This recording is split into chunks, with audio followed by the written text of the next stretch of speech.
parce qu'il dit qu'il recule sur quasiment 60 km, et après on leur demande de tenir et de revenir, donc ils ne comprennent pas en fait la stratégie. Et ça, c'est le flou qu'on observe depuis des semaines, voire des mois sur le front, c'est-à-dire que les directives de commandement ne sont pas claires. Et quand les directives ne sont pas claires, eh ben, ça crée un flou, et c'est ce qu'on appelle, nous, ordre plus désordre égale contre-ordre, enfin, ordre plus contre-ordre égale désordre.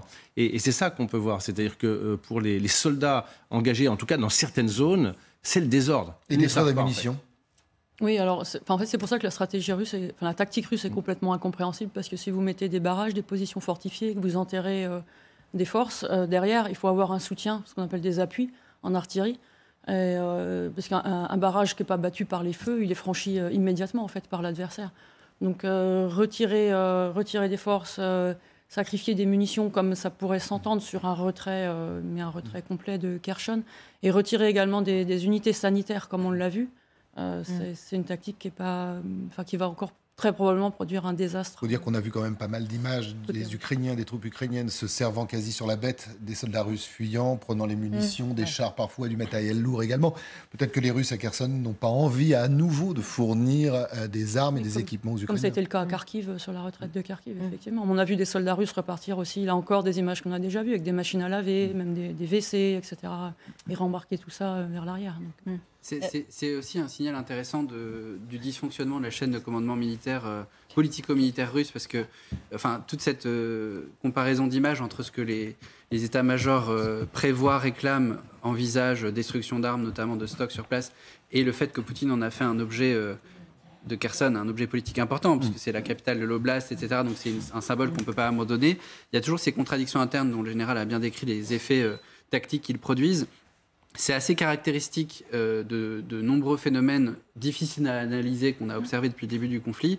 Et ça me fait penser à une citation qu'on pouvait lire dans les journaux russes en 2003, qui parlait de Poutine. Le président de la Russie est capable de faire adopter n'importe quelle décision, mais ne peut assurer l'exécution de sa décision à plus de 500 mètres du Kremlin. Et là, on est à peu près dans ce type de difficulté. C'est-à-dire que peut-être que Poutine a volontairement affirmé, c'est même assez certain, que Kherson ne devait pas tomber. Il n'en demeure pas moins que sur le plan militaire, c'est-à-dire quand on descend au niveau du grade de chef de corps, du colonel qui gère les régiments et du général de brigade qui pilote les brigades qui sont sur place, eh bien on fait face à la contrainte logistique, la contrainte matérielle, la contrainte du temps, la contrainte... Et la réalité du terrain, vous avez raison. La réalité du terrain. Et en fait, cette distorsion entre la réalité opérationnelle et les objectifs politiques produit les espèces de phénomènes incompréhensibles qu'on peut percevoir de là où on se trouve. Moi, je pense qu'il y a des explications. Ce que vous dites, c'est surtout qu'il y a deux choses. Tout d'abord, on a bien dit ça depuis le début de la guerre. On ne sait pas du tout quelle est l'info qui arrive effectivement jusqu'à Poutine, jusqu'à les chefs de commandement. Car on sait déjà que le début de la guerre et la guerre a été déclenchée car Poutine n'a pas eu des informations fiables sur le terrain. Et là, quand on lit un peu des témoignages qui sortent des soldats qui ont fui la Russie, qui ont combattu à côté de Kherson au début de la guerre, on voit ça très bel et bien. Qu'en fait, il y a vraiment eu des petites erreurs de commandement. Il y a aussi le fait qu'il y a des milices de Wagner qui ont combattu à côté de l'armée russe. Vous avez aussi eu des Tchétchènes et des gens qui n'ont pas combattu dans la guerre réelle avant ce conflit-là. Donc il y a tous ces petits milices, tous ces petits types de l'armée qui ont combattu l'un à côté de l'autre et qui ne se sont pas réellement communiqués. Donc c'est un peu pour ça qu'on peut bien voir ça qui entre un peu de ce qu'on a vu même au début de la guerre en Russie. Il n'y a pas d'information qui va du Kremlin jusqu'à même les chefs de l'oblast. Il n'y a pas d'information qui circule de manière horizontale.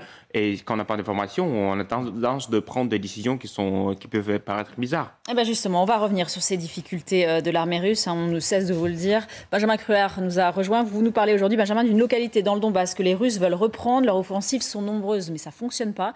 Les Russes ont subi de lourdes pertes ces derniers jours.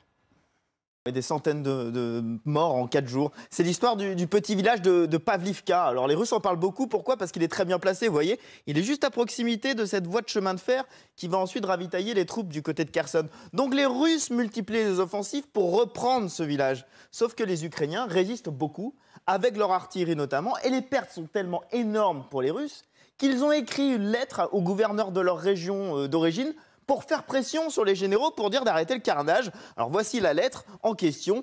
Conséquence de cette offensive minutieusement planifiée, voyez l'ironie, nous avons déjà perdu 300 soldats tués, blessés, disparus en seulement 4 jours, 50% de nos véhicules Et je ne parle que de notre brigade. Donc ça, c'est la 155e brigade d'infanterie de marine qui écrit ça.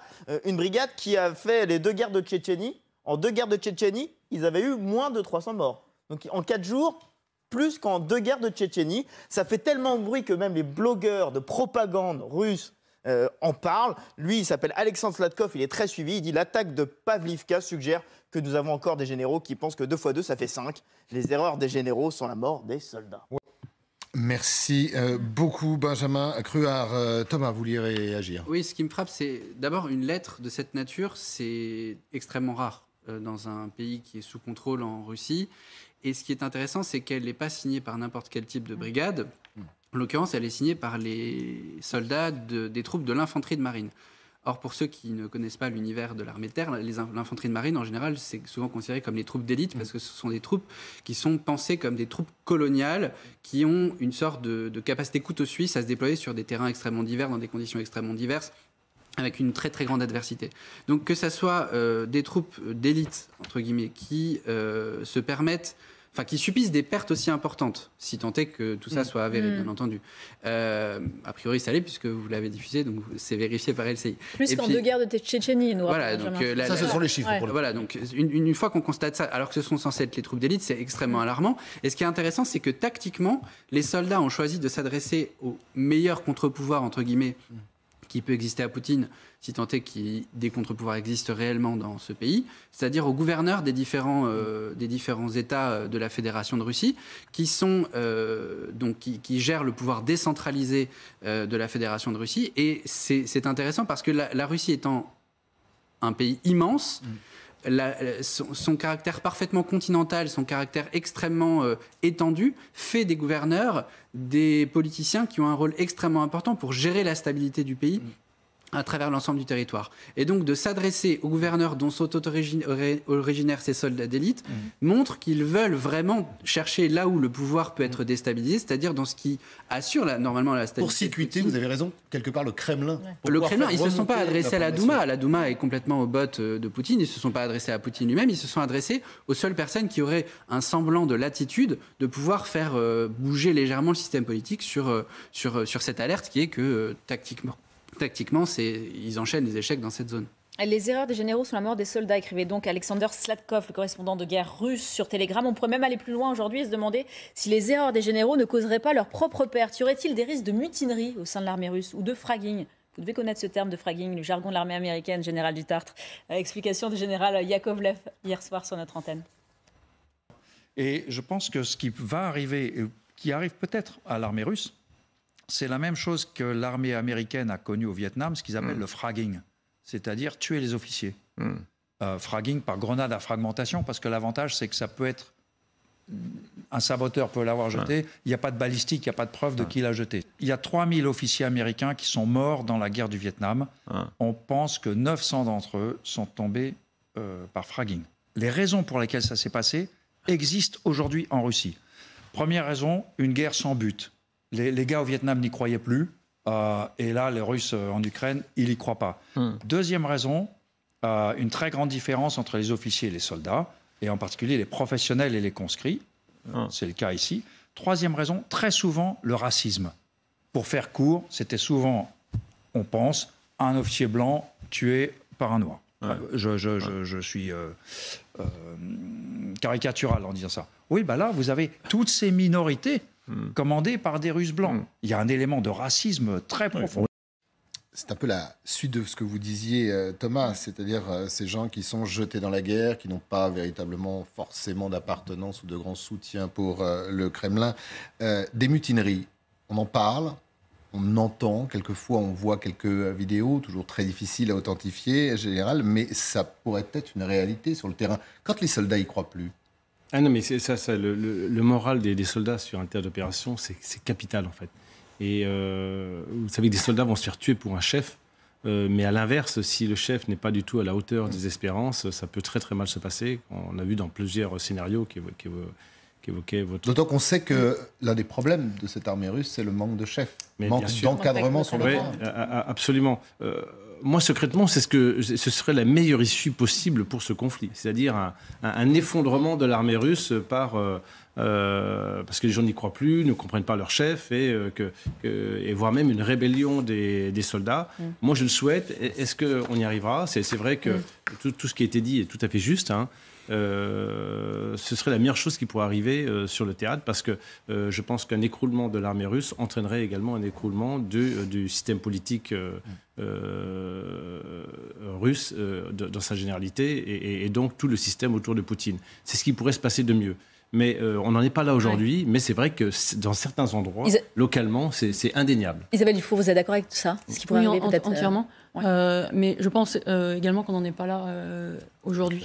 Enfin, je m'avance peut-être un peu parce qu'on a très peu d'infos, et puis on voit des scènes épisodiques de mutinerie. On voit là encore un épisode de tension entre les soldats et leur hiérarchie. Mais qu'en est-il vraiment de l'ensemble de l'armée russe présente sur le terrain? En vrai, on n'en sait rien. On n'a aucun moyen de le savoir. Donc, et ça, c'est un peu le cas depuis le début de l'offensive, en fait. Ce souhait qu'on aurait tous, parce que je pense effectivement que ça serait une excellente solution de sortie de crise, en fait. C'est possible. Enfin, je vous pose la question à tous les deux, mais c'est possible.